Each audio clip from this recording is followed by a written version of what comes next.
So today I'm gonna do a book review about Feel the Fear and Do It Anyway, this book by Dr. Susan Jeffers.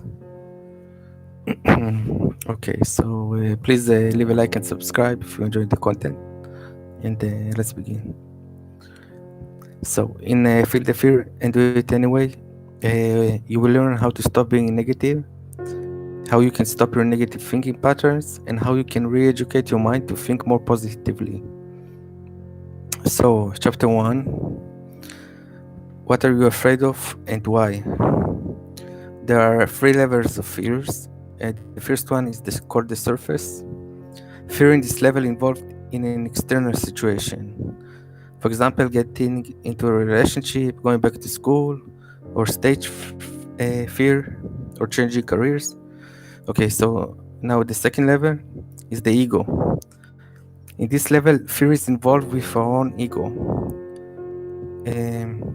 It's under our inner state of mind. For example, rejections, failures, disapproval, etc. Okay? And the third level is the essence level. It's the essence of all our fears.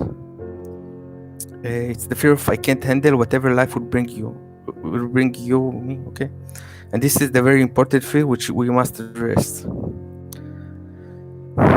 Okay, so there's a quote I'm gonna read. All you have to do to diminish your fear is to develop more trust in your ability to handle whatever comes your way in life. So that basically was the first chapter. Moving on to the second one. Can't you make it go away? That's the name of the chapter. Chapter 2. You need to keep these 5 universal truths of fear in your mind. 1. My fear will never go away as long as I continue to grow. Okay, so basically it means that as long as growing, your fear will remain with you, okay? But you need to remember that it's not gonna vanish away. Number 2, the only way I can get rid of fear of doing something is going out and do it. Basically, it means take action in order to remove the fear. Number 3, the only way I can feel better about myself is to go out and do it. Number 4, not only I'm going to experience fear whenever I'm on unfamiliar territory, but so is everyone else. So basically, everyone having fears, okay? No one is immune to them. And the last one is pushing for fear is less frightening than living with the underlying fear that comes from a feeling of helplessness. So it's better to push through the fear, okay?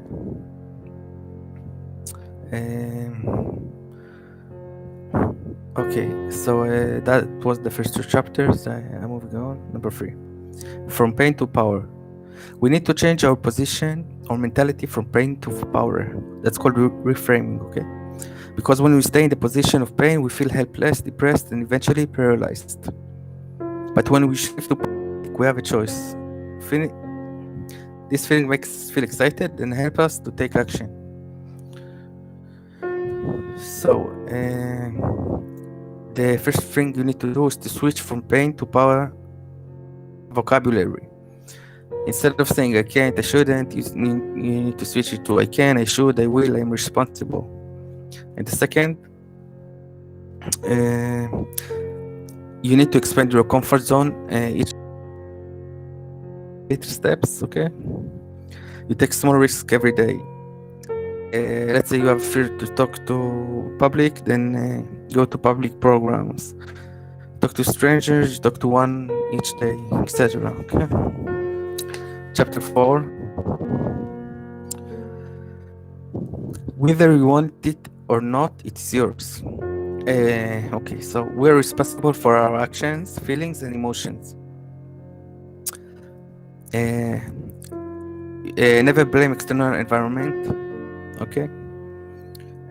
Nothing external can control your feelings, actions, or emotions. It's your responsibility, and only you can control it. Okay. And also, never blame yourself for not being in control, because you're doing the best you can. Okay. So, next chapter, chapter 5. Pollyanna rides again. It talks about positive thinking. I'm gonna keep it short.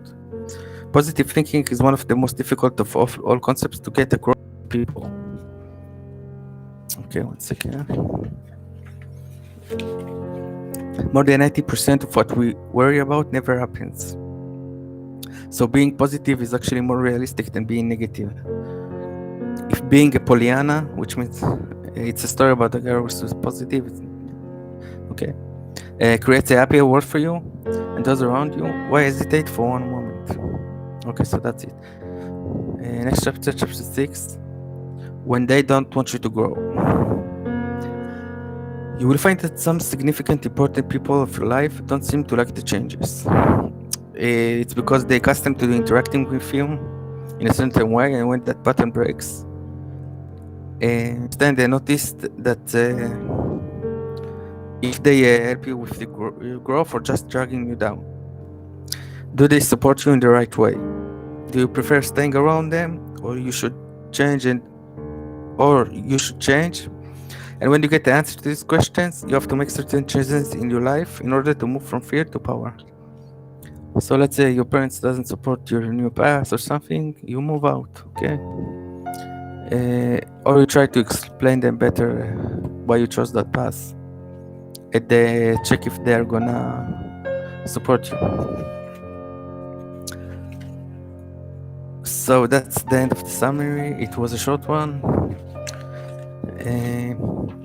I hope it's helpful for you, and face your fears, okay?